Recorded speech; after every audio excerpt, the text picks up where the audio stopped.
दोस्तों, जॉब के नाम पर लड़कियों के साथ यौन शोषण किया जाता था।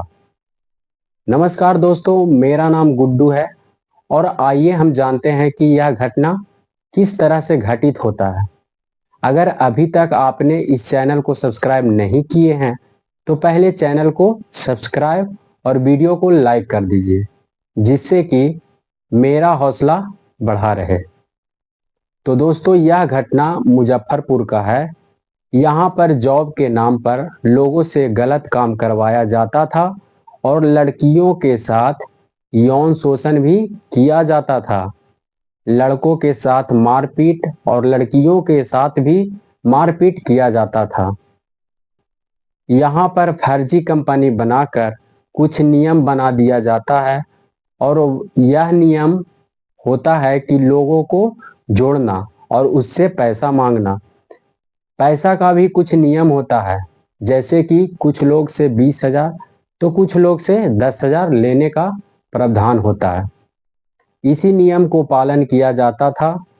दोस्तों, आजकल लोग इतना बेरोजगार होते हैं कि लोगों को लगता है कि मैं कोई भी जॉब को करूं लेकिन जिंदगी में बेरोजगार न रह पाऊं।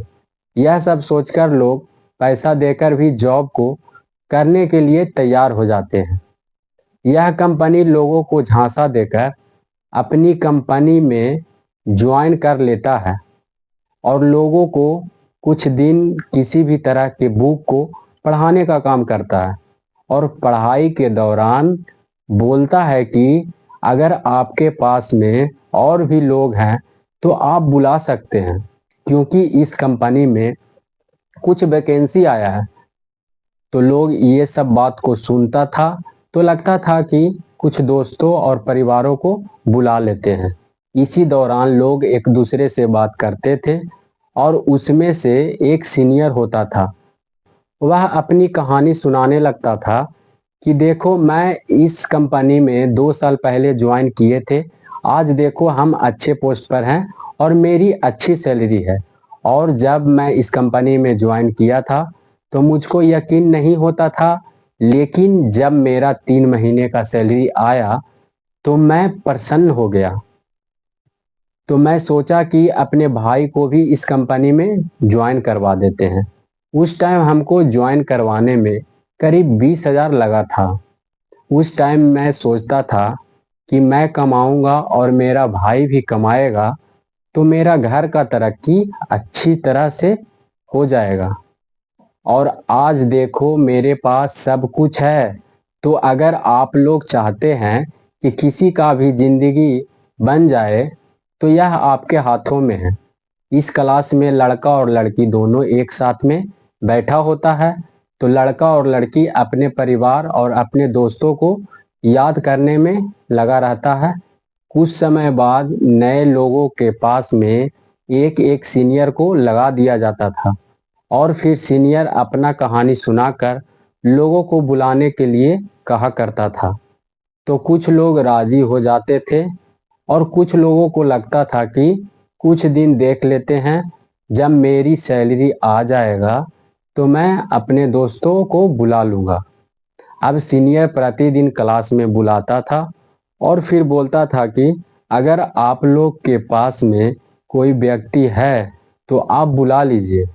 20,000 लगता है ज्वाइन करने में, हम 10,000 में करवा देंगे, क्योंकि सीनियर से मेरा अच्छा खासा पहचान है और हम 10,000 में करवा सकते हैं।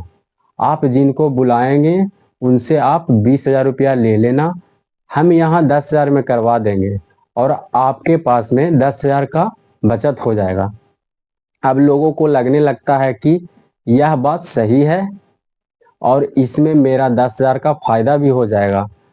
और अगर हम 2 लोगों को ज्वाइन करवा देते हैं तो मेरा ज्वाइनिंग का जो पैसा लगा था वो भी वापस निकल जाएगा। यह सब सोचकर लोग अपने दोस्तों और परिवारों को कंपनी में ज्वाइन करने के लिए बोलने लगते हैं। फिर होता यह है कि जब लोग अपने परिवार और दोस्तों को बुला लेते हैं तो सीनियर लोग पैसा लेकर ज्वाइन करवा देता है और लाने वाले व्यक्ति को क्लास में बहुत बड़ाई किया जाता था जिससे कि लोग मोटिवेट हो जाए। अब बात रही कि यह लोग लड़कियों को कैसे मोटिवेट किया करता था। तो ये लोग लड़कियों को बोलता था कि आजकल लड़की क्या नहीं कर सकती है, लड़की बहुत कुछ कर सकती है। यह सब बोलकर लड़कियों को मोटिवेट किया करता था। फिर लड़कियों को एक पेज में बहुत सारा नंबर निकाल कर दे दिया करता था और कहा जाता था कि अगर तुम एक भी नंबर को ज्वाइन करवा देती हो तो आपका 10,000 का फायदा होगा। लड़की पैसा का लालच देखकर काम करने में लगी रहती है और जो लड़की नहीं करती थी सीनियर उसे मोटिवेट किया करता था, और अगर मोटिवेट नहीं होती थी तो बोलता था कि तुम्हारा सैलरी को रोक देंगे। अब लड़की को लगता था कि हमें अभी तक पैसा मिला नहीं है और ये लोग सैलरी को रोकने मतलब कुछ समझ में नहीं आ रहा था। फिर लड़की को लगता था कि किसी भी तरह से पैसा कमाना है और पैसा कमाना पड़ेगा। यह सब सोचकर सीनियर का बात मानने लगती है और सीनियर पैसा का लालच दिखाकर लड़की के साथ शारीरिक संबंध भी बनाया करता था और लड़की को बोलता था कि हम तुमको से शादी करेंगे, और शादी भी किया करता था। लड़की मंजूर हो जाती थी तो कुछ लड़की तो पैसे के डर के कारण शादी तक भी कर लेती थी। सीनियर लोग सीनियर बनकर लड़कियों को अपना फायदा लेता रहता था। ये लोग ऐसी कंपनी को कई जगहों पर खोल रखा था। ये लोग ना ही तो कुछ काम करवाया करता था और ना ही कुछ काम को बताया करता था। सिर्फ काम था तो लोगों को कंपनी में ज्वाइन करवाना, किसी से 20,000 तो किसी से 10,000 लेना। कुछ दिन पहले एक वीडियो वायरल होने से इस कंपनी का पर्दाफाश हो जाता है। कुछ लोगों को पुलिस गिरफ्तार कर लेता है और यह एक लड़की के द्वारा एफआईआर की मेरे साथ में जॉब का लालच दिखाकर मेरे साथ बहुत गलत किया गया है, और इस लड़की का वीडियो वायरल होने के बाद पुलिस अपना कदम बढ़ाकर लोगों को गिरफ्त में ले रहा है। अब ये तो सरकार के हाथों में है कि इसकी सजा क्या मिलेगी। इस पर आपका क्या राय है? आप कमेंट में जरूर लिखिएगा। धन्यवाद।